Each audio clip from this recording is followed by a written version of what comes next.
వంగవీటి మోహనరంగ 77వ జయంతి ఉత్సవాలను పెనమలూరు నియోజకవర్గం పరిధిలో శాసనసభ్యులు బోడేప్రసాద్ ఆధ్వర్యంలో ఘనంగా నిర్వహించడం జరిగింది. కంకిపాడు చైతన్య టెక్నో స్కూల్ కి ఎదురుగా హైవే పక్కన నూతనంగా వంగవీటి మోహనరంగ విగ్రహాన్ని ఆవిష్కరించడం జరిగింది. ముఖ్య అతిథులుగా మచిలీపట్నం పార్లమెంటు సభ్యులు వల్లభనేని బాలశౌరి, రాష్ట్ర సమాచార శాఖ మంత్రి కొలుసు పార్థసారథి, వంగవీటి మోహనరంగ తనయుడు వంగవీటి రాధ, పెనమలూరు నియోజకవర్గం శాసనసభ్యులు బోడేప్రసాద్ హాజరు కాగా వారి చేతుల మీదుగా వంగవీటి మోహనరంగ విగ్రహాన్ని ఆవిష్కరించడం జరిగింది.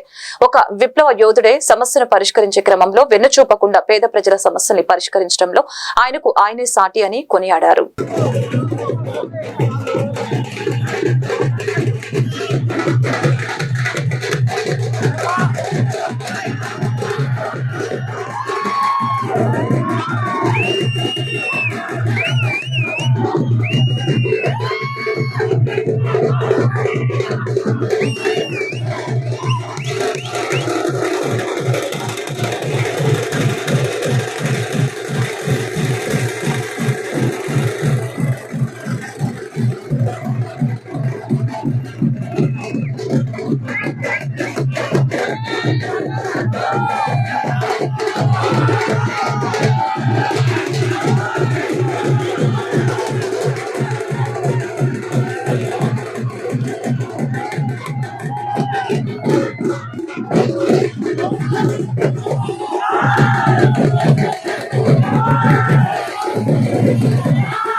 ఒక ప్రాంతం సంబంధించి ఒక పార్టీ సంబంధించిన వ్యక్తి కానే కాదు, పేద బడుగు బలహీన వర్గాల ఆశ జ్యోతి అని చెప్పంటే కీర్తిశేషులు వంగవీటి మోహన్ రంగా గారు చెప్పని కూడా సగర్వంగా ఇవాళ కూడా చెప్పుకుంటా ఉన్నాం.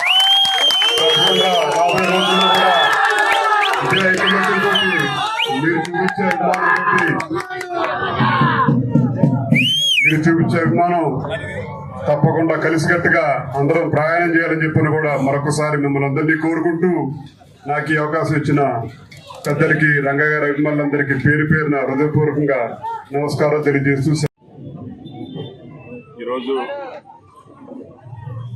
వంగవీటి మోహన్ రంగా గారి 77వ జయంతి సందర్భంగా ఆయనకి ఘనంగా నివాళులర్పించడం జరిగింది. ఎంతోమంది హృదయాల్లో ఈ రోజుకి సజీవంగా పేదలు, కార్మికులు భౌతికంగా మన దగ్గర లేకపోయినా కానీ ఆయన్ని ఒక దేవుళ్లాగా పూజించే వ్యక్తి వంగవీటి మోహన్ రంగా గారు. విజయవాడ నగరంలో ఎక్కడో మారుమూల కాటూరులో పుట్టి విజయవాడ మహానగరంలో కార్మిక సంఘాలకి, పేదవాళ్ళకి, ఎంతోమందికి మరి ఆప్తుడుగా, ఎంతోమందికి ఒక రక్షకుడిలాగా ఉన్న వ్యక్తి వంగవీటి మోహన్ రంగా గారు. మరి అలాంటి వ్యక్తికి ఈరోజు మనం ఘనంగా నివాళులర్పించుకోవడం జరిగింది.